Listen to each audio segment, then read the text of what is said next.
विशिष्ट आशुलिपि डिक्टेशन अभ्यास 5। 100 शब्द प्रति मिनट। तैयार। माननीय सदन के सामने यह विनियोग विधेयक क्रमांक 3 आया है और इसमें यह व्यवस्था दी गई है कि भारतवर्ष की संचित पूंजी में से 1 अरब और 60 करोड़ रुपए से अधिक धन निकाला जाए और उनको भारतवर्ष की उन सेवाओं पर खर्च किया जाए जो अनुसूची में अंकित हैं। उदाहरण के लिए जैसा कि हमारे पूर्ववर्ती मित्रों ने कहा है, संभवतः इस विनियोग विधेयक में जिन जिन कार्यों के लिए और जिन मंत्रालयों के लिए जितने धन की आवश्यकता है उनकी यहाँ एक सूची दी गई है। इस वर्ष 1968 की अपेक्षा जो विशेषता रही है वह यह है कि जब से बजट आया है तब से भारतवर्ष में सारे किसानों के लिए और उन दूसरे मित्रों के लिए जो किसानी करते रहे हैं उनके सामने एक प्रश्न रहा है और वह प्रश्न यह रहा है कि उनकी सरकार और उनके कुछ बोलने वाले जब तक यह बात कहते फिर रहे हैं कि देश में हरित क्रांति आनी चाहिए।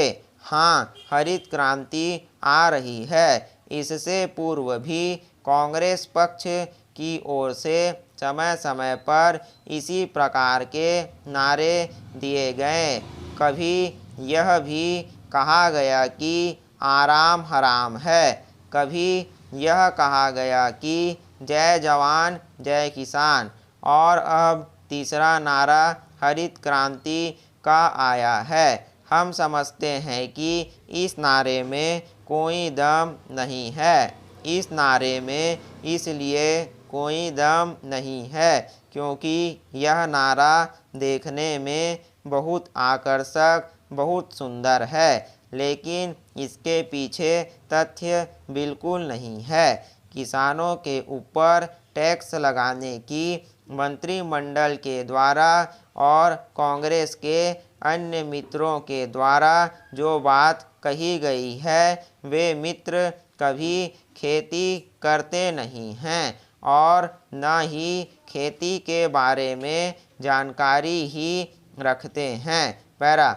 आदरणीय भारतवर्ष में खेती का जो सबसे बड़ा प्रश्न चल रहा है वह 2 बातों के ऊपर आधारित है और यह कृषि की समस्या न होकर खाद्य की समस्या भी है। प्रतिवर्ष हम खाद्य के रूप में बाहर से करोड़ों रुपयों का अनाज मंगाते हैं और अनाज का उत्पादन करने के लिए हम प्रतिवर्ष करोड़ों रुपयों की खाद मंगाते हैं।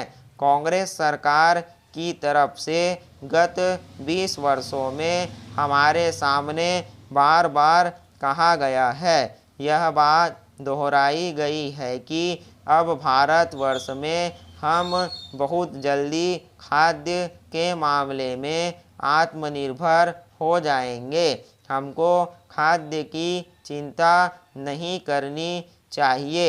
लेकिन कांग्रेसी मित्रों ने जितने जोर जोर से यह कहा कि हम खाद्य की समस्या सुलझा रहे हैं उतनी ही खाद्य की समस्या उलझती गई है। पैरा। जनसंख्या की जो बात कही जाती है उसके मामले में हम यह निवेदन करते हैं कि एक बार परिवार नियोजन के बारे में और जनसंख्या के बारे में जब संसार में चर्चा चल रही थी तो हमारे योग्य मित्र श्री शीलभद्र याजी को याद रखना चाहिए कि उस समय रूस के पत्र प्रावदा ने आलोचना करते हुए क्या लिखा था। उसने लिखा था कि हमारे सामने यह समस्या नहीं है कि भारत में कितने आदमी बढ़ते चले जा रहे हैं, बल्कि हमारी समस्या है इनको क्या खिलाएंगे।